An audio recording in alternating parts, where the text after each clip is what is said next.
ഈശോ മിശിഹായിക്ക് സ്തുതിയായിരിക്കട്ടെ. നമ്മുടെ കൊച്ചു നോമ്പുകാല ചിന്തകൾ ഇന്ന് 22-ാം ദിവസം. ഇന്ന് നമ്മൾ ചിന്തിക്കാൻ പോകുന്ന വിഷയം വിശ്വാസത്താൽ ജീവിക്കുക എന്നതിൻ്റെ അർത്ഥം എന്താണ്? What does it mean to live by faith? വിശ്വാസത്താൽ ജീവിക്കുക എന്നത് ദൈവത്തിൽ പൂർണ്ണമായി ആശ്രയിക്കുക എന്നതാണ്.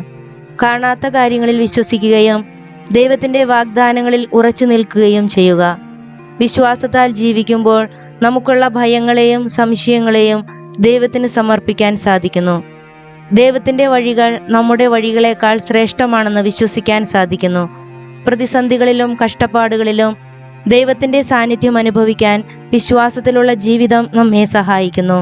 ദൈവത്തിൻ്റെ സ്നേഹത്തിലും കരുണയിലും ആശ്രയിച്ച് മുന്നോട്ടു പോകാൻ വിശ്വാസം നമ്മെ പ്രാപ്തരാക്കുന്നു. ഈ നോമ്പുകാലം വിശ്വാസത്തിൽ കൂടുതൽ ദൃഢത കൈവരിക്കുവാനുള്ള അവസരമാകട്ടെ.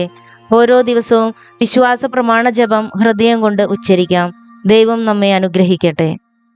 തിരുവചനം ശ്രവിക്കാം. എൻ്റെ ദൈവമേ, എൻ്റെ ദൈവമേ, എന്തുകൊണ്ട് അങ്ങ് ഉപേക്ഷിച്ചു?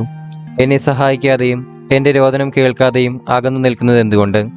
എൻ്റെ ദൈവമേ, പകൽ മുഴുവൻ ഞാൻ അങ്ങയെ വിളിക്കുന്നു, അങ്ങ് കേൾക്കുന്നില്ല. രാത്രിയിലും വിളിച്ചപേക്ഷിക്കുന്നു, എനിക്ക് ആശ്വാസം ലഭിക്കുന്നില്ല. സങ്കീർത്തനങ്ങൾ 22-ാം അധ്യായം 1-2 വാക്യങ്ങൾ.